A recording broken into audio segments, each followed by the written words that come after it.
안녕하십니까. 기능이하로 환자를 치료하는 의사 닥터덕입니다. 오늘 여러분과 공부 시작하기 전에 한 번 더 또 제 책 소개를 좀 하겠습니다.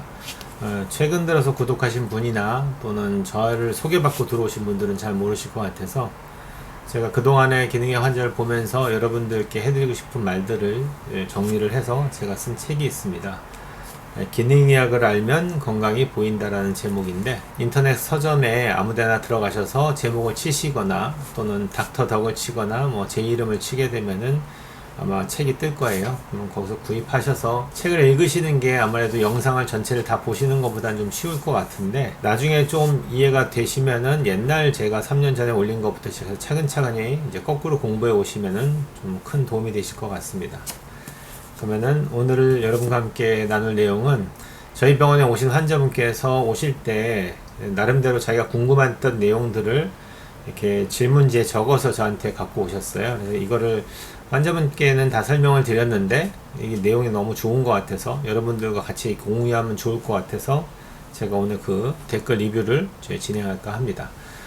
질문은 제가 띄워드릴 테니까 보시고서 이제 하나씩 이제 설명을 들으시면 될 것 같습니다. 최근 설포라판이 백반증 치유 가능성이 있다는 자료를 봤는데 신빙성이 있을까요? 멜라닌 세포의 NRF2 활성화가 필요한데 임상실험은 없는 듯 해 보입니다. 일단 설포라판에 대해서 좀 설명을 드리면은, 제 영상 예전에 보시면 파이토케미칼이라는 또는 폴리페놀이라는 어떤 제목으로 인터넷을 찾아보시면 제 영상이 있을 건데요. 그 설포라판이 결국에는 파이토케미칼 중에 하나인 거예요. 그래서 일반 여러가지 이제 천연 자연에 존재하는 여러가지 식물 속에 들어있는 파이토케미칼 중에 하나인데, 특히 많이 들어있는 거는 십자화가 식물에 많이 들어있어요. 브로콜리, 케일, 양배추, 컬리플라워 이런 데 들어 있습니다. 그래서 이런 데서 추출해서 이제 그 성분만 추출해서 약을 만드신 거죠. 일반 영양제로 만든 건데, 저는 이제 이런 경우에는 가급적이면은 원재료가 있는 자연 성분을 드시는 걸 추천할 것 같아요. 왜냐면은 이 성분은 그렇게까지 과량이 필요한 성분들이 아니에요.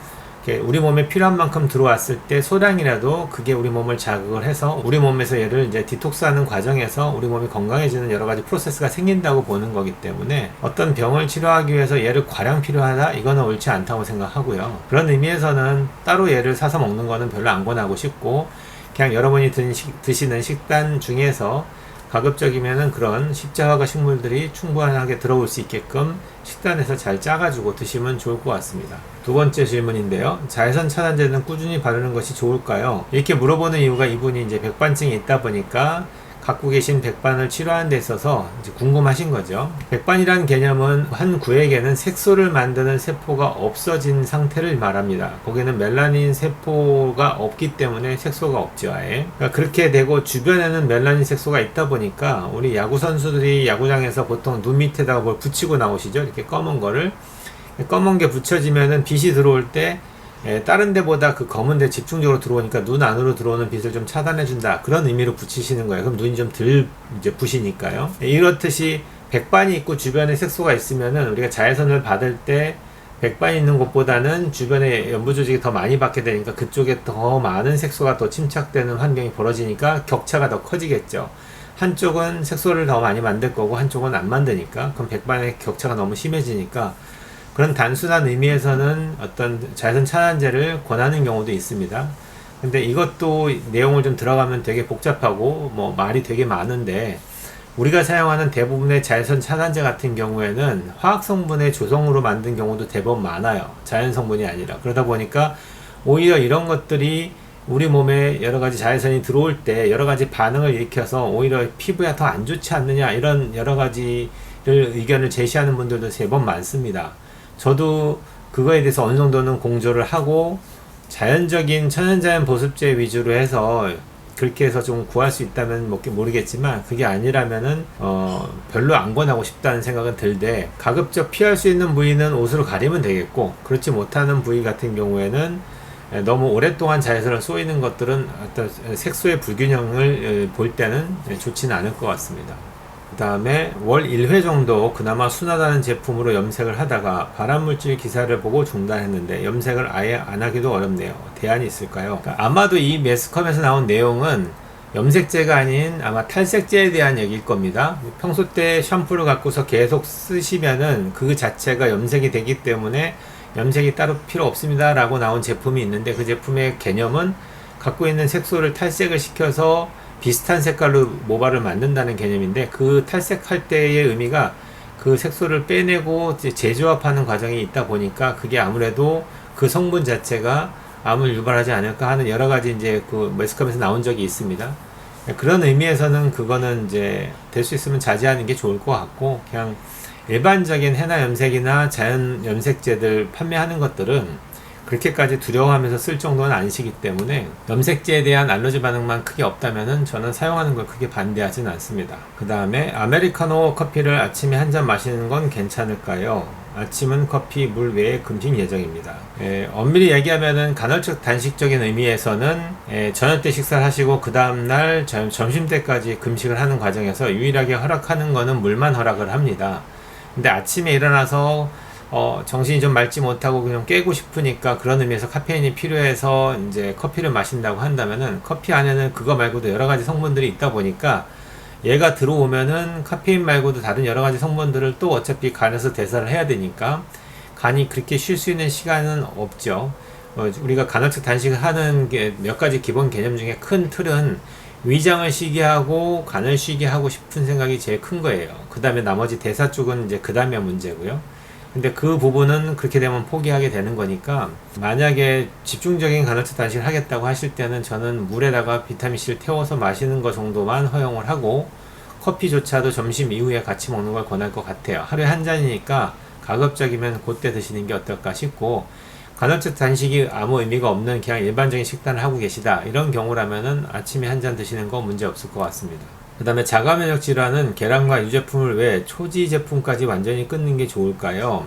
무조건 자가면역 환자들이 다 끊으라고 얘기하는 게 아니고요. 자가면역 질환 환자들한테 검사를 해보면은 거의 7~80%에 해당되는 환자들이 밀가루, 우유, 계란에 어느 정도 한두 개든 뭐 세 개든 간에 그런 알러지 반응을 일으킨다는 결과가 나와 있어요. 그러면은 그런 분들한테는 제한을 시키다 보니까 경험적으로 결과를 하시고 그 결과를 보고서 그거에 맞춰서 설명 듣는 분이 있고, 검사를 하지 않으신 상태에서 상담할 때는 통계적인 설명만 드릴 수밖에 없으니까 그런 경우는 가급적이면 밀가루하고 유제품을 드시지 않는 게 좋겠습니다 이렇게 얘기하는 겁니다. 그 기전은 이미 많은 분들이 이제 공부를 하고 있는데, 간단하게 설명드리면은 항원에 대해서, 음식 항원에 대해서 내 몸에서 자가항체를 만들었다는 얘기니까, 이걸 다른 분들은 중화항체라고도 보지만 얘가 항원 항체가 결합하는 과정에서 이제 항원 항체 면역 반응이라는 게 생기는데, 이게 염증 반응하고 비슷하다 보니까 우리 몸에서는 얘를 해결하기 위한 다른 프로세스가 진행되니까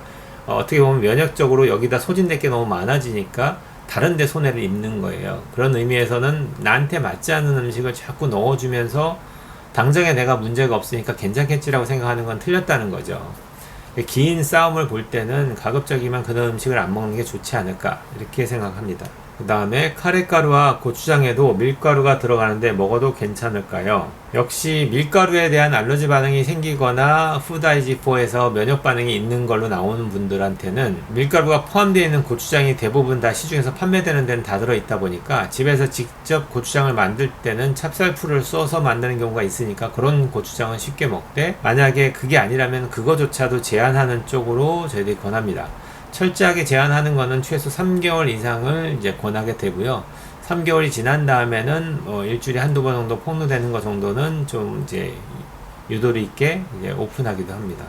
볶거나 조릴 때 사용하는 기름으로 올리브유 괜찮을까요? 유채유가 나을까요? 일단은 올리브유 같은 경우에는 발연점이 좀 낮다 보니까 오랫동안 가열을 하고 온도를 높여야 되는 식단이라든지 조리할 때는 좋지 않아요. 저는 이제 파스타를 하거나 이럴 때는 잠깐 이제 열을 가하거든요. 열을 가해서 마늘하고 올리브 오일이 만나가지고서 어느 정도 이제 풍미가 생길 때 1분도 안 되죠. 그때쯤 됐을 때 벌써 삶은 면을 집어넣어서 믹싱을 하고서 1분 이내에 바로 만들어서 내기 때문에 실제 열을 가하는 시간이 합쳐도 5분이 잘 안 될 거예요. 그 정도로 빨리 하고 나오는 요리 같은 경우는 아무 상관이 없죠. 근데 그게 아니고 오랫동안 볶아야 되거나 열을 오랫동안 가해야 되는 경우에는 당연히 올리브 오일이 좋지 않을 거고요. 유채유도 요즘에 유기농으로 나온 유채유도 많이 파니까, 자연드림이나 초록마을에서 파니까 저희들은 기본적인 뭐 이렇게 전을 부치거나 오일이 필요한 파기름을 내서 뭔가 요리를 하거나 이럴 때도 저희들은 다 유채유 사용하거든요. 콩의 아이소플라본 성분이 자궁 근종에 안 좋다고 하는데 콩 섭취를 줄여야 할까요? 이것도 되게 이제 중요한 질문이고 많이들 생각하세요. 아이소플라본이 결국에는 자연 호르몬인 에스트로겐하고 유사하다고 이해한다면은 그냥 단순한 이론으로만 보면은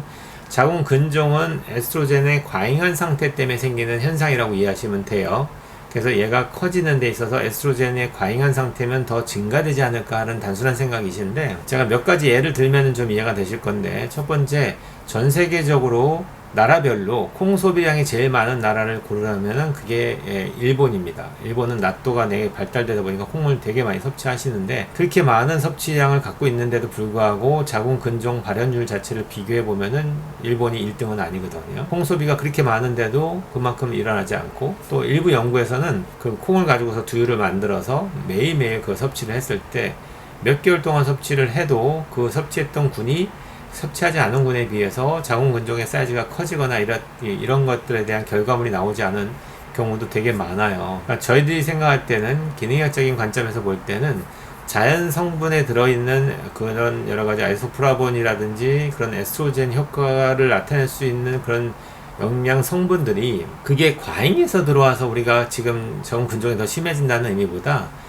그거에 비해서 제노에스트로겐이라고 하는 환경 호르몬, 에스트로겐과 비슷한 역할을 하는 여러 가지 부산물들이 되게 많잖아요. 우리 주변에는 환경 호르몬들이. 그러니까 이런 것들이 우리 몸에 들어와서 얘가 우리 몸을 교란해서 생기는 질환의 가능성이 훨씬 높다라는 거예요.